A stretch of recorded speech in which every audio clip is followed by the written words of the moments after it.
The Johnson Wax Program with Fibber, McGee, and Molly.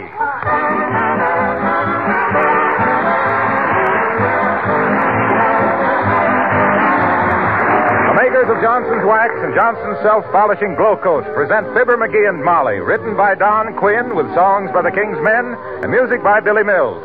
The show opens with Hallelujah.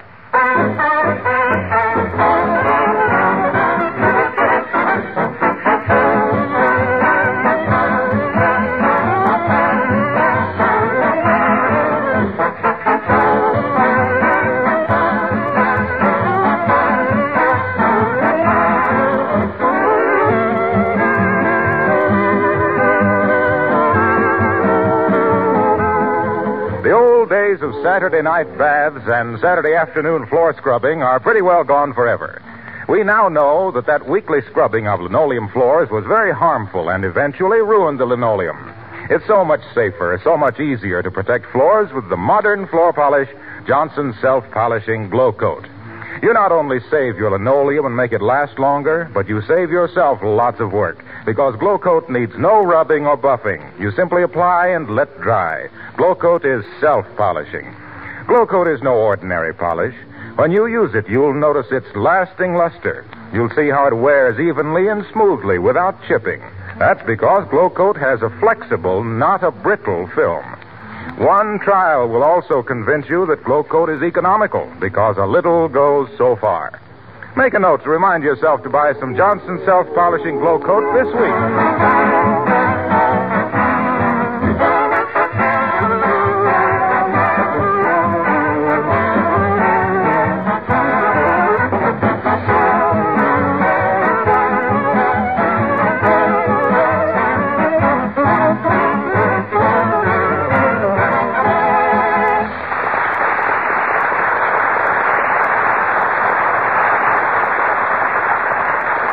Some people think it would be a great thing if we were able to peer into the future.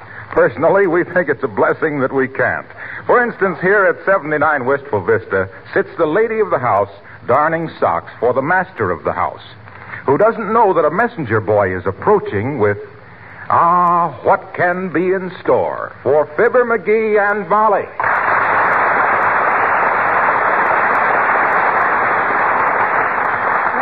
You'll have to buy some new socks. Huh? I've darned these so many times they're practically handmade.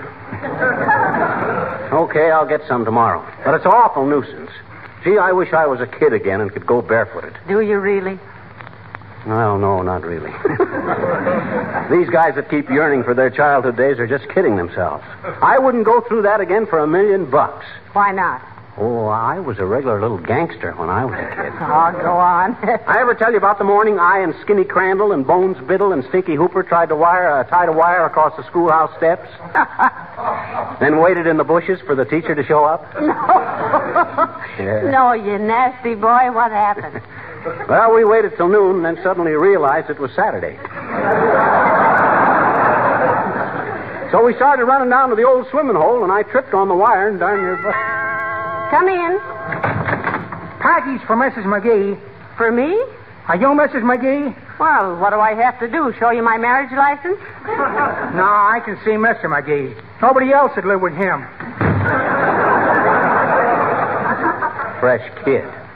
Why, when I was his age, I was polite and thoughtful. Yes, you were, you little gangster. I wonder what this is. Oh, heavenly days, 4 pounds of Valentine candy. Oh, who's that from? Oh, as if you didn't know. Huh? You darling.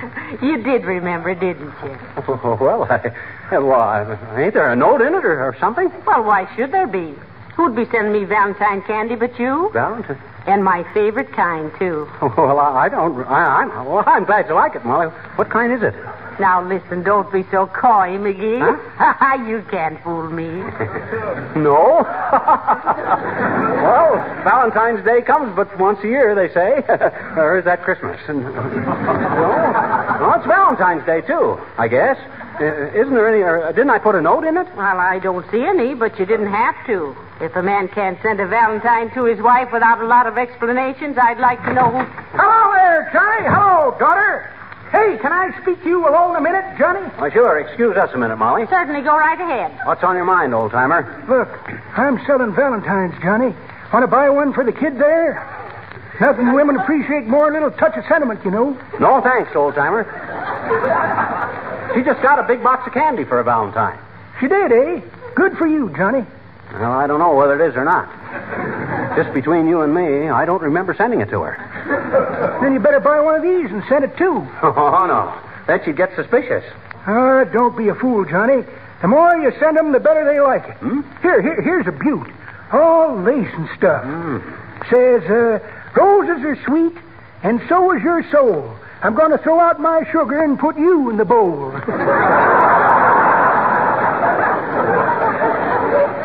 No, thanks. I don't want any Valentines, old-timer. I don't mind wearing my heart on my sleeve, but I hate the idea of a mailman dragging it all around town in the rain. Thanks, anyway. Okay, Johnny. Sorry to keep you waiting, daughter. Just wanted to talk a little business with Johnny here. Oh, that's all right, Mr. Oldtimer. I was busy darning his socks anyway. Just look how he tears holes in them. Yes, he's a holy terror, ain't he? Well, I got to get back to my job, kids. Be seeing you. What do you mean, your job? What you doing? Oh, I'm caretaker down at the Wistful Vista Recreation Center. Oh. Keep the tennis courts in condition. Oh, must be quite a chore. Oh, no. Just a few swipes with a claw full of Johnson's wax, and I'm caught up for several days. Johnson's wax? On a tennis court? Yep. Table tennis, Johnny. Oh. Well, so long, kid.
McGee, I wish you'd never sent me this candy. I just can't keep my hands out of it. It's so good.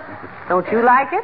Sure I like it. Why shouldn't I like it? Well, you keep eyeing the box like you were afraid it was going to eat you. I do? Well, I guess I just got a complex about candy. Ever since my mother used to feed me butterscotch to pull out my baby teeth.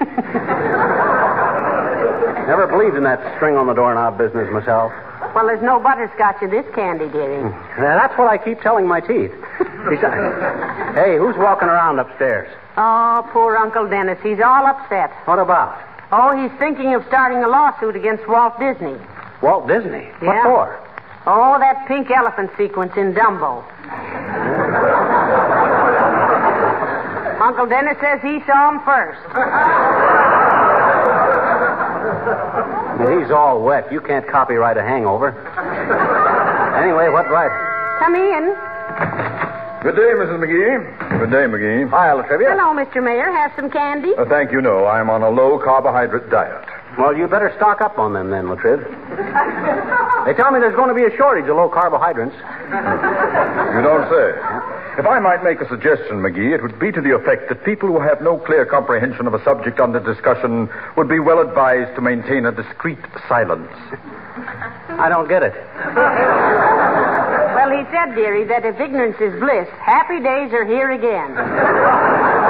Or if you don't know what you're talking about when you pipe up, pipe down. Oh, yeah? Well, now, look here, Latrivia. Just a moment, McGee. Will you please refrain hereafter? Don't ask him to make any promises about the hereafter, Mr. Mayor. His forwarding address is unknown. What are you talking about anyway, Latrivia? And quit shaking your finger in my face. I'm liable to think it's Halloween and start bobbing for knuckles. All right. But hereafter, McGee, please refrain from telling motorcycle policemen that you are a close relation of mine and they can't do that to you. Do what to you, McGee? If he's referring to what I think he's referring to, he means that I got a ticket yesterday for parking 8 minutes overtime. For parking 1 hour and 8 minutes overtime? Well, can I help it if I forgot to set my watch back last Sunday night? You weren't supposed to set it back. You were supposed to set it ahead. In that case, it would be 2 hours and 8 minutes. There'll be no such a thing. It'd be 8 minutes less than 1 hour. There's 2-hour parking on Oak Street, so the city owes me 52 minutes. Now, wait a minute, boys. Let's get this straight. Let's say you parked at exactly 3 o'clock and... But I didn't. I parked at 8 minutes to 4. Oh, for goodness sakes, you might at least park on the even hour. The odd minutes make these arguments too confusing. Yes. Anyway, McGee, the justness of the complaint does not concern me. What I object to is your assuming that I, as mayor of Wistful Vista, would use the power of my office to obstruct the due processes of law. Furthermore, you had no business telling the officer that I was your nephew on your mother's side. You leave my mother out of this, Latrivia. A fine thing. Dragging a guy's family into a sordid case like this. For shame. But, McGee, he didn't say... And to think a guy like him is our mayor. It ain't enough that him and his Cossack cops ride roughshod over the common citizens. No, he's got to get personal. He's got to... Now, just a minute, McGee. You were the one who saw... Oh, he dragged my family through the mud and the slime of a court trial, holding us up to public ridicule, just so... All right. I'll fix the ticket. I'll fire the policeman. I'll resign. Good day.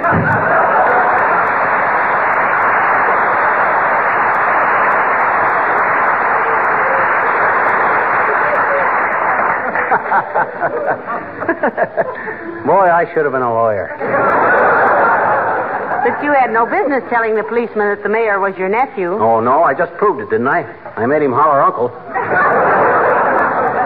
Give me a piece of that candy. Any chocolate-covered peanuts in there? Well, you ought to know. You bought it. Huh? I didn't specify every piece that went into the box. I bet you did. There's everything I like in it. Oh, you're so thoughtful, McGee. Oh, shucks. Valentine's Day. I think it was a Valentine's Day we first went out together, dearie. Yeah.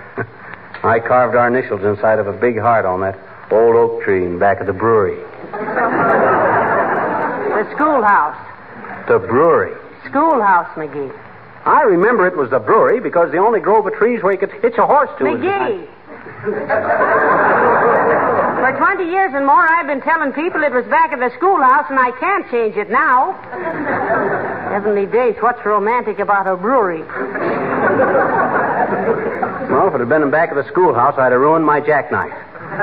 The only tree back there was a big steel flagpole. Well, just the same, I insist. Hello, folks. Oh, hi, Harlow. Have a piece of candy. It's wonderful. Stop bragging, McGee. I ain't bragging. I don't even know... Here, have a nougat, Harlow. No, thanks. Say, do you people ever see Life magazine? Yes, we do, Mr. Wilcox. McGee always gets Life, Collier's, the American Magazine, and Disturbing Detective. And anybody who'd read Disturbing Detective ought to get Life. Hanging is too good. But, Molly, I gotta get Disturbing Detective on account of the back cover. Why for the back cover? I'm trying to see how long Charles Atlas can keep his chest expanded like that. Why did you ask, Mr. Wilcox? Well, the Johnson Wax people have got a double-page ad in Life next Friday, and I didn't want you to miss it. We're featuring the Consumer's Pledge for Total Defense. What you mean, pledge? Well, look. Look, here's one of the cards for Molly to sign. Read it, Molly. All right. As a consumer in the total defense of democracy, I will do my part to make my home, my community, my country ready, efficient, and strong. I will buy carefully. I will take good care of the things I have. I will waste nothing. Place for signature. Consumer Division, Office of Price Administration. Well, I'll certainly sign that, Mr. Wilcox. Thanks, Molly. This is mighty important right now. If there was ever a time to conserve and save and protect and preserve, it's today. And Johnson's Wax does all of them in so many ways. It's a pretty necessary item on your kitchen shelf. Oh, say, and that reminds me, I'd better go in the kitchen and see if I have enough on hand. Excuse me a minute, boy. Certainly, Molly. Well, now I'll have a chaw of your chocolates, chum. Here, help yourself. And look. Yeah? You didn't send this candy to Molly, did you? Not me, pal. I don't send candy to married women. I'm allergic to buckshot. Why, didn't you? If I did, you can bop me with a bonbon if I remember doing it. Well, maybe you walked in your sleep again and crashed a confectionery. Say, I wonder... Oh, no, that ain't possible. The candy stores aren't open that late. Still, hey, you call on a lot of stores, don't you, Harlow? Sure, now that I'm taking these pledge cards around. Well, look, kind of snoop around and see what you can find out, will you? See if a guy about my size, wearing purple pajamas and green slippers, with a sleepy look on his puss, came wandering in any place and bought a box of Valentine candy. Hey, huh? Easy. Here she comes. Yeah. Okay, pal, okay. I'll tell George what you said. So long. See you later. So long, George. Say, who's George, McGee? And, what do you want Mr. Wilcox to tell him? George? Yes, George. Oh, George. Yeah, he's, he met old George Frahulis. Well, who on earth is George Frahulis? Oh, hey, he used to have a tire shop out on 14th Street. Just sold it and took up blacksmithing. I just told Harlow to wish him good luck. Though why a guy in the horseshoe business should need anybody to Toss tell him... me one of those coconut creams, McGee. They're delicious. Here. Thank you. I don't know when a box of candy has intrigued me like this one, dearie. Yeah, me either. Me too. What? I'm glad you like it, Molly. You always did like mixed chocolates, didn't you? Yes, and weren't you nice to remember? Yeah. But then you always were thoughtful. Always a gentleman. Yeah. Remember the time I dropped my handkerchief at the dance? And you and Otis Cadwallader both rushed to pick it up and bumped your heads together and knocked each other out? Yeah, but I came too. That guy's still unconscious. My, you were jealous of him. I believe you still are. I am not. Say, I saw in the paper last night that he's in town. What's the matter? This candy kind of choked me. In fact, I think any of it would choke me. What do you mean? I mean that Otis Cadwallader. He might be the guy who, he'd make me choke on a caraway seed. The very mention of his name makes me... You see, you are jealous. I never saw such a Come in. Oh, hello, Mrs. Uppington. How do you do, my dear? And Mr. McGee. Hi, Uppy. Come on in, out of the rain. Oh, it's not raining, Mr. McGee. It ain't? I'd have swore I saw a big drip in the doorway. Well, come on in anyway. Have a hunk of candy, Abigail? Sweets to the sweet, you know. In this case, a chocolate-covered dill pickle might be more McGee. appropriate. Have one, Abigail? Oh, thank you, no, my dear. No candy for me. I must keep my weight down, you know. And you're doing swell at it, too, Uppy. Oh, do you think so, Mr. McGee? I sure do. What did I just tell you just this morning, Molly? Well, he said, isn't it wonderful how Mrs. Uppington keeps her figure? Oh, now, really? And I said, it certainly is. Well, I flatter myself. And then I said yes. But why anyone would want to keep a figure like that is beyond... Mr. McGee. Please. I prefer not to speak of my dimensions. Okay, Uppy, if you say so, they're unspeakable. What? He just means that if you prefer not to mention your weight, it's unmentionable. Oh, I see.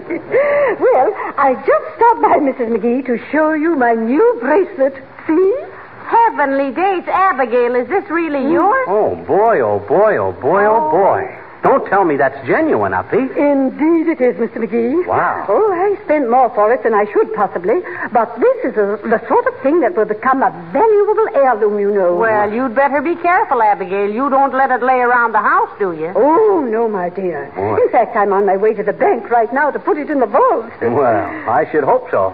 That thing is practically irreplaceable. Oh, of course it is. Oh, I just adore it. I'm such a happy, happy girl to own a genuine solid rubber band. Well, good night.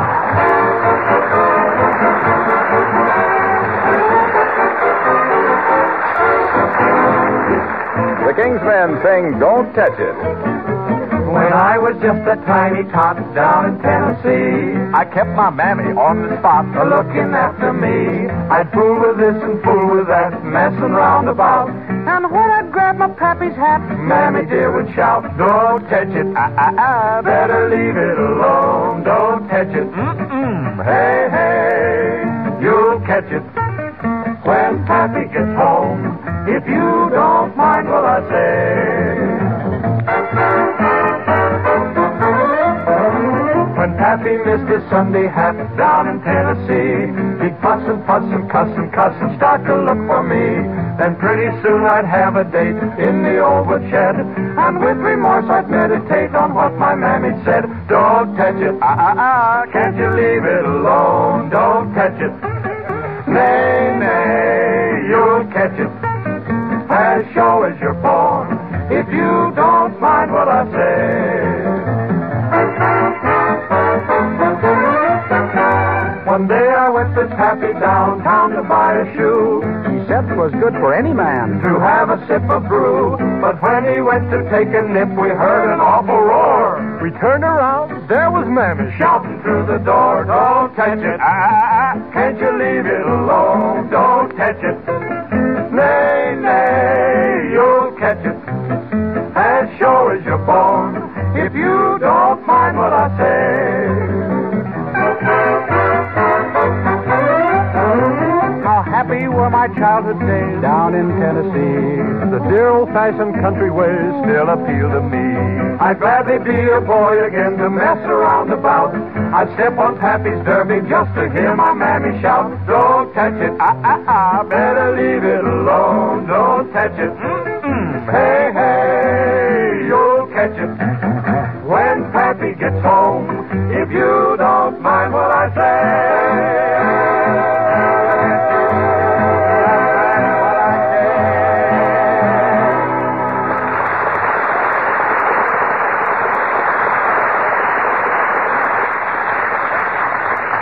Here, have some candy, McGee. Help yourself to all you want. Oh. Any man who remembers his wife like this for Valentine's Day deserves anything he can get. I wish you'd quit saying that, Molly. Why, for goodness sakes, you did send it to me, didn't you? Who'd you suppose sent it? Well, then don't be so modest. You certainly have changed since we were married. I have? How so? Oh, when we were going together and you'd send a box of Turkish Delights or a Tootsie Roll, you kept reminding me of it for weeks. You'd say, how about a kiss, baby? And I'd say, no, not now. And then you'd pout and say, okay, no more saltwater taffy for you. And then I'd say, oh, now, come in. Hello, folks. oh, hello. Hi, Wimp, old man. How's everything? Oh, just peachy, Mr. McGee. Well, you're looking very well, Mr. Wimple. Is your wife away? No, but Sweetie Face has been very busy with the new women's ambulance unit, Mrs. McGee. Well, the ambulance unit, eh? Yes. She a nurse or a driver, Wimple? Neither one, Mr. McGee. She holds up the ambulance while the other girls crawl under it and make repairs.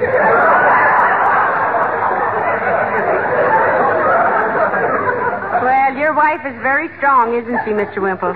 Indeed, she is. Why, do you know, I've seen her tie a bow knot in a steel crowbar. Gee, really? Yes, sirree. Wow. I don't mind telling you I had a terrible time getting it off, too. My neck was sore for weeks. Well, there's one thing about your married life, Wimp. You never know what's coming next. Yes, that's something to be thankful for, isn't it? But I really owe a lot to Sweetie Face. Yeah. She's made me what I am today. And what is that? Come, let's not get clinical, Mr. Well, bring her over sometime, Wimp. I'll get 4 flat irons and we'll play peas porridge hot. Oh, I just can't get her to go out anywhere socially, Mr. McGee. She says she'd rather stay home with her artwork. Oh, artwork. Does she paint, too? Oh, indeed she does. She did a wonderful painting of 2 moonshiners working down in the Kentucky hills. Oh. What'd she call it? Still life. I'll never forget the time I asked you to paint me. And did she do it? In a way, she did, Mrs. McGee. She gave me a beautiful shellacking.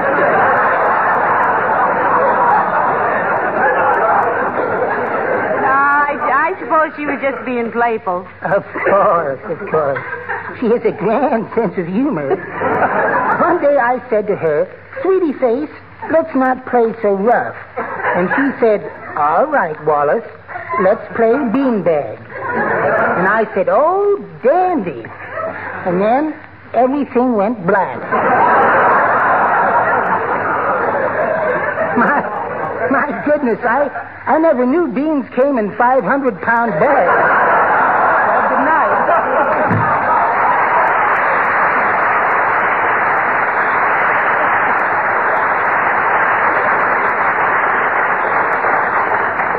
Hey, we never offered Wimple any candy. Well, it's probably just as well. One sweetie face in the family ought to be plenty. The poor fella. Yeah, the way he gets pushed around, he must have come from a long line of wheelbarrows. I'll get it, McGee. 79 Wistful Vista, Molly McGee speaking. Who? Oh, hello, Mr. Wilcox. Oh, Wilcox. Hey, let me take it, Be Molly. quiet, McGee. I can't hear. What was it, Mr. Wilcox? Molly, that's an important call. I've been expecting you. Silly, I can't hear a word he said. Oh, What'd you say, Mr. Wilcox?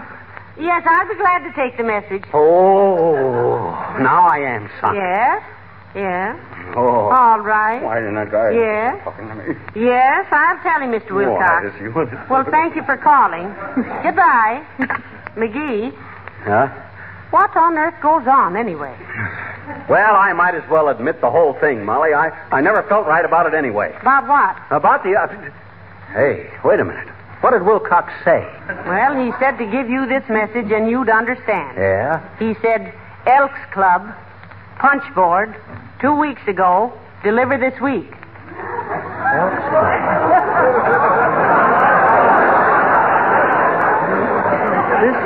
Whoa! Oh, so that was it. Now I remember. Oh, boy. Is that a load off my mind? Is what a load off your mind? It wouldn't interest you, Molly. But it would, McGee. Huh? You were interested enough in me to send me this lovely candy, and I'm interested in your affairs, too, dear. Okay, I'll tell you. You see, the Elks wanted me to act as chairman of the boxing committee a couple of weeks ago. Yes. I said I'd think it over, so I delivered my acceptance today. That's simple, ain't it? But what's this about a punch board? Oh, that. That's what we fellas call the boxing committee, the punch board. Hand me a piece of that candy, will you, Molly? Give me 2 pieces. Give me a handful. I never mind.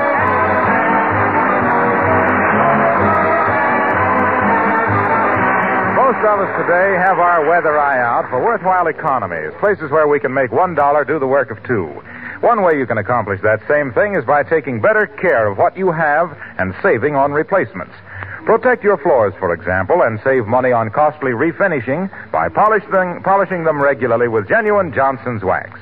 The coat of wax acts as a shield against both dirt and wear. It's easily applied and can be touched up or renewed as often as necessary.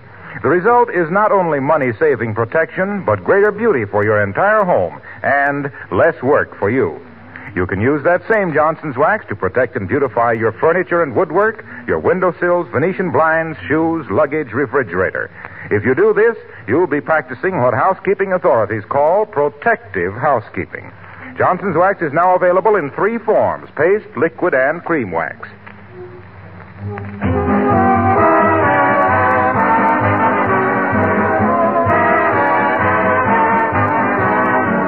Sorry, folks, our time's up. Good night. Good night, all.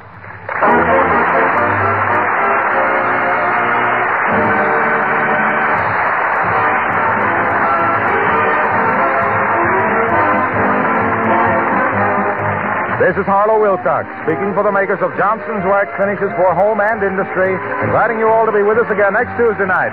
Good night. Let me remind you again to clean and polish your car with Johnson's Car New, the new labor saver that does two jobs at the same time, both cleans and polishes in one application. Car New, made by the makers of Johnson's Wax, gives your car back its original showroom shine, increases your driving pleasure. Thousands of car owners have learned to say, your car looks like new when you use Car New. Don't put it off. Buy a can of Johnson's Car New this week, spelled C-A-R-N-U.